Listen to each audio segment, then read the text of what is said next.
Break के बाद एक बार सभी दर्शकों का एक बार फिर से अन्नदाता में स्वागत है। चलिए रुक करते हैं अगली कड़ी की ओर।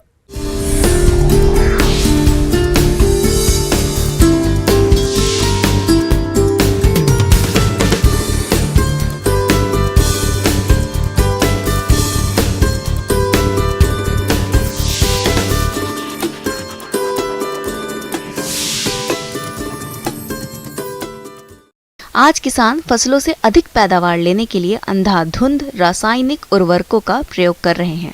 ऐसे में लगातार मृदा खराब हो रही है और किसानों की फसल उत्पादन में लागत भी बढ़ रही है। तो ऐसी स्थिति में किसान क्या करे?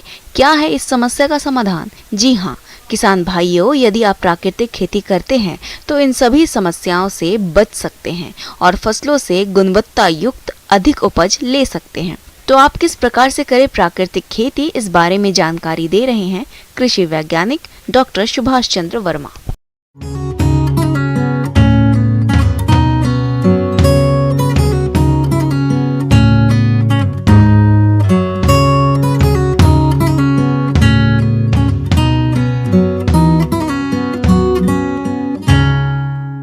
मैं आज आपको प्राकृतिक खेती, खासकर सुभाष पालेकर प्राकृतिक खेती किस विधि से की जाती है उसके बारे में जानकारी दूंगा। प्राकृतिक खेती पूरी तरह से प्राकृतिक संसाधनों पर आधारित होती है, जिसमें प्रकृति और पर्यावरण को संतुलित रखते हुए खेती की जाती है। इसमें रासायनिक खाद और कीटनाशकों का प्रयोग न करते हुए रसायन मुक्त फल सब्जियां तैयार की जाती है। तो आप कैसे करें प्राकृतिक खेती, आइए जानते हैं।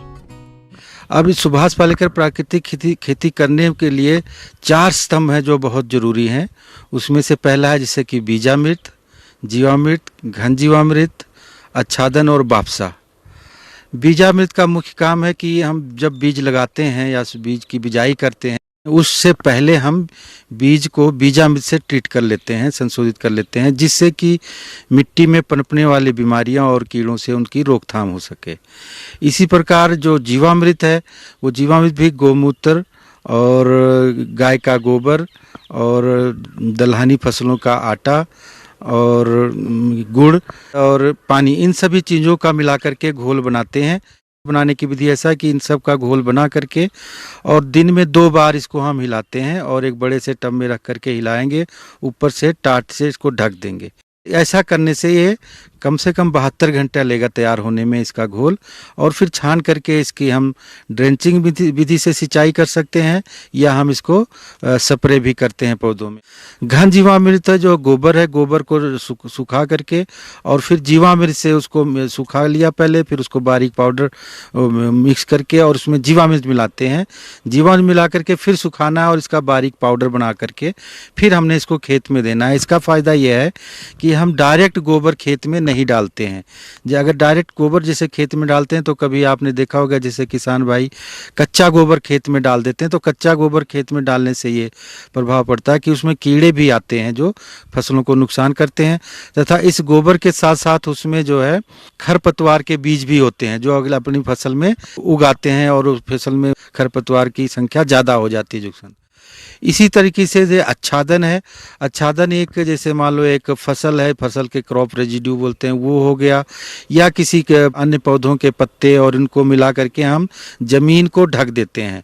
मान लो हमने गोभी की फसल लगाई है या बंद गोभी या फूल गोभी, उसको पौधा लगाने के बाद और उसमें जो है फिर हम जो खाली जगह होती है उसमें हम घास से पतवार से इसको ढक देते हैं, जिससे कि ये मिट्टी में नमी को बरकरार रखता है तथा जो नमी जो है मिट्टी से उड़ जाती, लॉस होता है कुछ, उसको भी ये उड़ने नहीं देता है। ये उसमें कंडेंस होकर ज़मीन में ही मिट्टी रहती है, तो पानी की आवश्यकता थोड़ा कम पड़ती है। इससे मिट्टी की भुरभुरी भी हो जाती है और जो लाभदायक जीवाणु जो मिट्टी में होते हैं और कि जैसे कि केंचुए भी हैं, जो इनकी सबकी संख्या बहुत मात्रा में बढ़ जाती है और इससे उर्वरा शक्ति भी बढ़ती है।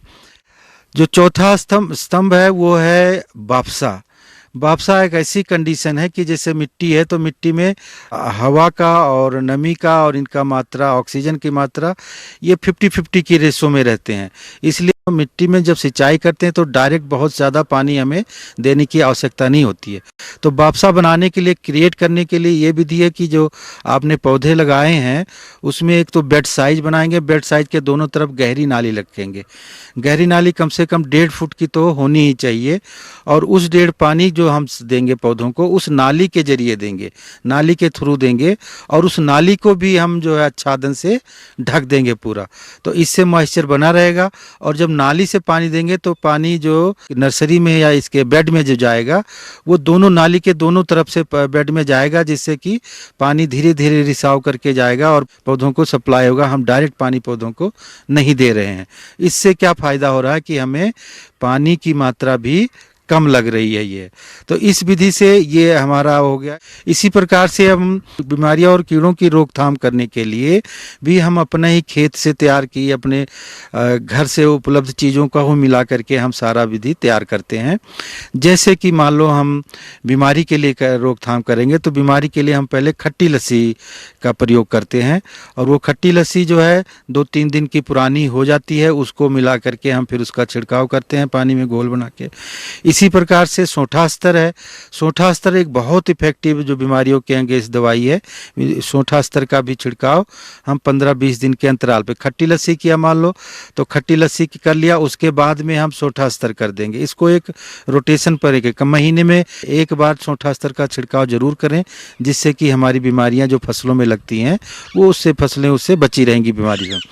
अब आया कि कीड़ों की रोकथाम हम कैसे करें। जैसे मान लो अब गोभी की फसल आपने लगाई है, और गोभी की फसल लगाई है तो गोभी की फसल में कीड़े जो आते हैं उसमें सबसे पहले एक एफिड आता है। एफिड, तो एफिड के मारने के लिए हमें विभिन्न प्रकार के जो हम अस्तर बनाते हैं इसमें, जैसे कि अग्नि अस्तर, ब्रह्म अस्तर, द्रेक अस्तर और 10 पर्णी अर्क, इन सभी का छिड़काव हम वीकली इंटरवल पे करेंगे, हफ्ते हफ्ते के अंतराल पे, और रोटेशन में करेंगे। एक बार मान लो हमने अग्नि अस्तर किया है तो दूसरी बार हम उसमें जो है ब्रह्म अस्तर करेंगे, फिर जो है द्रेक अस्तर करेंगे, और बीच में एक छिड़काव हम 10 पर्णी अर्क का भी करते हैं, जिससे कि हम इसमें कीड़े न, क्योंकि ये दवाइयाँ सिस्टेमिक नहीं हैं। अरे ये दवाइयाँ पूरे पौधों में, अंदर पौधों के सिस्टम में नहीं जाती हैं, इनका रेपेलेंट का काम है। तो अगर हमने ये दवाई छिड़क दी है आप एक बार, और मान लो उसी वक्त बारिश हो जाती है, तो आपको ये दवाई दोबारा इसमें आपका छिड़काव करना पड़ेगा।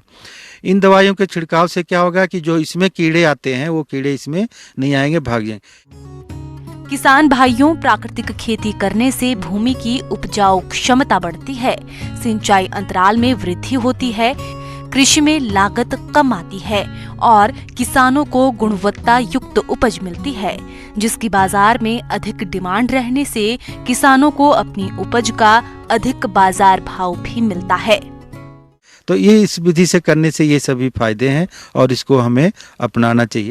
आगे और भी हैं खेती बाड़ी से जुड़ी हुई बहुत सी रोचक जानकारियां, पर यहां रुकेंगे एक छोटे से ब्रेक के लिए, जल्द हाजिर होते हैं।